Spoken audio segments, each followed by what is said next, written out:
ছি ছি ছি ছি। কার ফোন? হ্যাঁ রাখছি। রাজু ফোন করেছিল, বিক্রমকে আবার পুলিশে ধরে নিয়ে গেছে। এইভাবে দিনের পর দিন চলতে থাকলে তোমার লোফার ভাইয়ের জন্য তো পাড়ায় আর মুখ দেখানো যাবে না। কি হয়েছে? কি হয়েছে মেজদি? কি আবার হবে? তোমার আদরের ঠাকুরপোকে আবার পুলিশে ধরে নিয়ে গেছে। আসতে বলো মেজদি, বাবার শরীর খারাপ, সবে ঘুমোতে গেছেন। না, আসতে নয়, আজ এর একটা হেস্ত নেস্ত করেই ছাড়বো। তুমি কি বলো? হ্যাঁ, এপারে আমাদের একটা মান সম্মান আছে, ওই লোফারটার জন্য সব যেতে বসেছে। কি হয়েছে? কি হয়েছে রমেশদা? এত চেঁচামেচি করছিস কেন? শোনো না, শোনো। কি হয়েছে? কি ঠাকুরপুকে থানায় ধরে নিয়ে গেছে। বর্দা তো এখনো বাড়ি আসেনি, তুমি একবার থানায় যাও না। না বিভু, তুই এবার থানায় যাবি না। বারবার ছাড়িয়ে ওকে প্রশ্রয় দেওয়া হচ্ছে। এবার খাটুক কদিন জেল। কি হয়েছে? তোমরা তো চেঁচামেচি করছো কেন?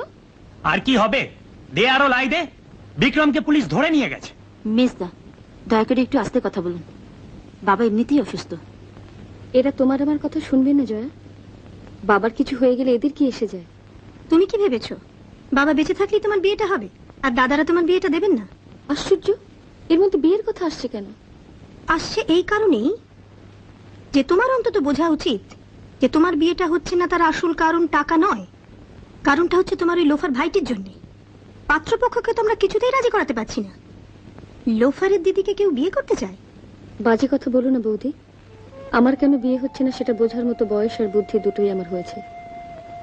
আমি দেখতে ভালো নই, কালো, তারপর আমার বাবার গাড়ি গাড়ি টাকা নেই, তাই আমার বিয়ে হচ্ছে না।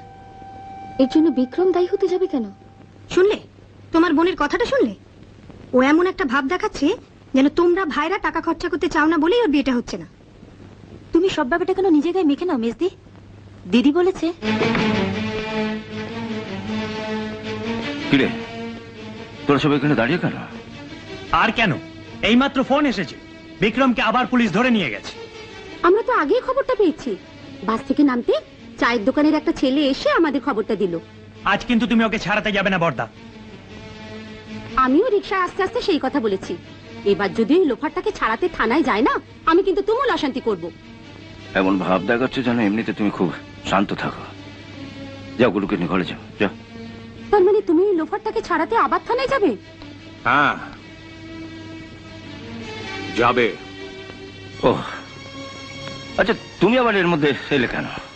এলাম তার কারণ, আর যার বিরুদ্ধে বাড়ির সবাইয়ের অভিযোগ সেই ছেলেটা আমার। আপনি ঘরে যান বাবা। হ্যাঁ, যাচ্ছি।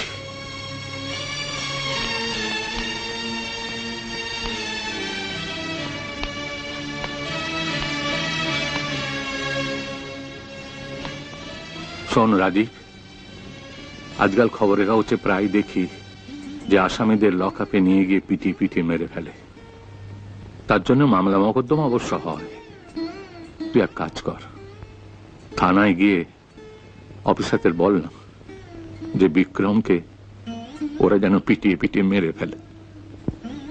আমি বাপ হয়ে কথা দিচ্ছি, আমি কোনো অভিযোগও করব না, মামলা মোকদ্দমা করব না। এ তুমি কি বলছো? ঠিকই বলছি। তাতে ও মরে বাঁচবে আর এরাও বাঁচবে।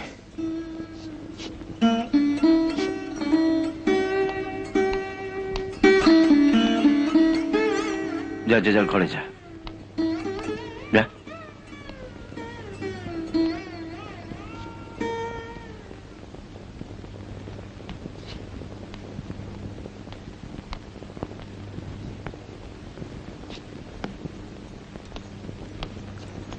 দেখি, আলমারির চাবিটা দাও তো। কি করবে চাবি দিয়ে? তুমি জানো না কি করবো? মাসের শেষ, গুড্ডু সামনের মাসে স্কুলের মাইনে, আর তার সঙ্গে সখানেক টাকা আছে। ঠিক আছে, চাবিটা দাও।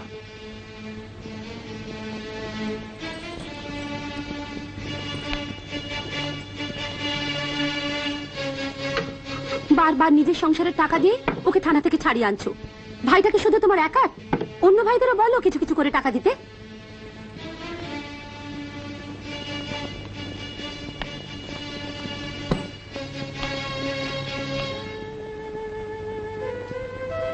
বাবা,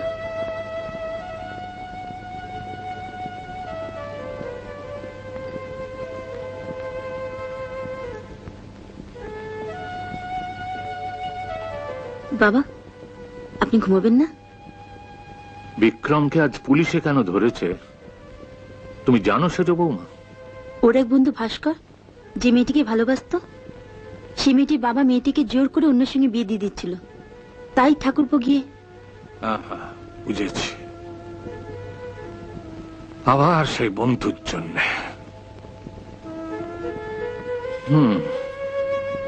এই ঘরের খেয়ে বোনের মোষ তাড়ানোর স্বভাবটা জোর কবে যাবে? বাবা, আপনি শুয়ে পড়ুন, আমি মাথায় হাত বুলিয়ে দিচ্ছি। তুমি যাও মা, বিক্রম ফিরে এলি আমি শুয়ে পড়বো। বাবা, আপনার কাছে আমার একটা নালিশ ছিল। নালিশ? এখন যাও না বর্দি, নালিশটা জানাবো কাল সকালে জানিও। না, কাল সকালে নয়। বড় বৌমার যা নালিশ আছে তা এখনই বলুক। তোমার নালিশ নিশ্চয় বিক্রমের বিরুদ্ধে? না, ওর বিরুদ্ধে আর নালিশ করে কি করব? আপনি তো এখান দিয়ে শুনে ওখান দিয়ে বের করে দেবেন। নালিশটা আপনার বড় ছেলের বিরুদ্ধে। রাজীবের বিরুদ্ধে? ওর বিরুদ্ধে কারো নালিশ থাকতে পারে? বাবার মন মেজাজ ভালো নেই, তুমি এখন যাও বর্দি। আমি আমার স্বামীর বিরুদ্ধে নালিশ জানাচ্ছি, এতে তোমার এত গা জ্বলছে কেন? ওকে বলতে দাও সেজ বৌমা। বলো তোমার কি নালিশ আছে বড় বৌমা? আগামী মাসে 3 তারিখে গুড্ডু স্কুলের মাইনে দিতে হবে, সেজন্য আমি 300 টাকা আলাদা করে সরিয়ে আলমারিতে তুলে রেখেছিলাম। আর আপনার বড় ছেলে আমার কোনো কথায় কান না দিয়ে ওই টাকাগুলো নিয়ে থানায় গেছে বিক্রমকে ছাড়াতে। এখন আপনি বলুন তো বাবা, আমি আমার ছেলে স্কুলের মাইনে দেবো কোত্থেকে? ঠিক আছে, তুমি যাও, আমি দেখছি। ওসব দেখছি ফেকছি নয় বাবা, আপনার ওই লোফার ছেলের জন্য যদি আমার ছেলে স্কুল যাওয়া বন্ধ হয়, তাহলে কিন্তু আমি তুমুল অশান্তি করব। কি?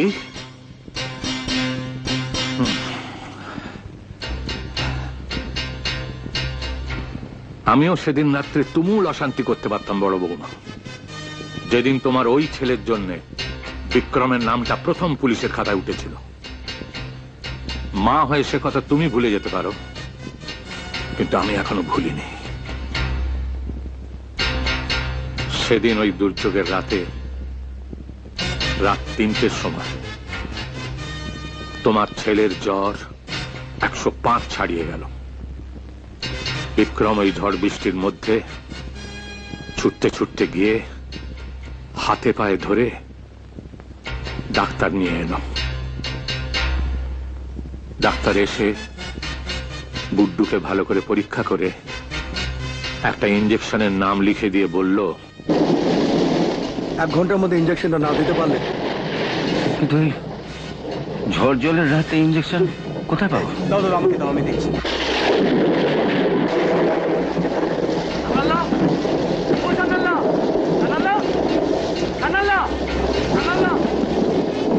বিক্রম, দরজা খোলো। কুট্টুর শরীর খুব খারাপ, একটা ওষুধ দিতে হবে। দোকান খোলা যাবে না, কাল সকালে এসো। কাল সকালে হবে না জানাল্লা, ডাক্তারবাবু বসে আছেন, এখনই ওষুধটা নিয়ে যেতে হবে।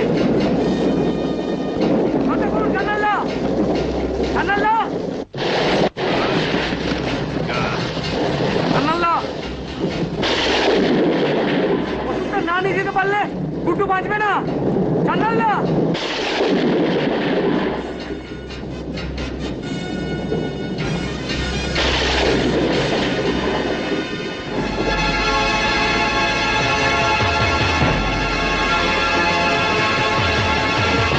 বলছিলাম যে এই ঝড় জলের রাতে কি দোকান খুলবে? কি হলো? আর বেশি দেরি করলে তো।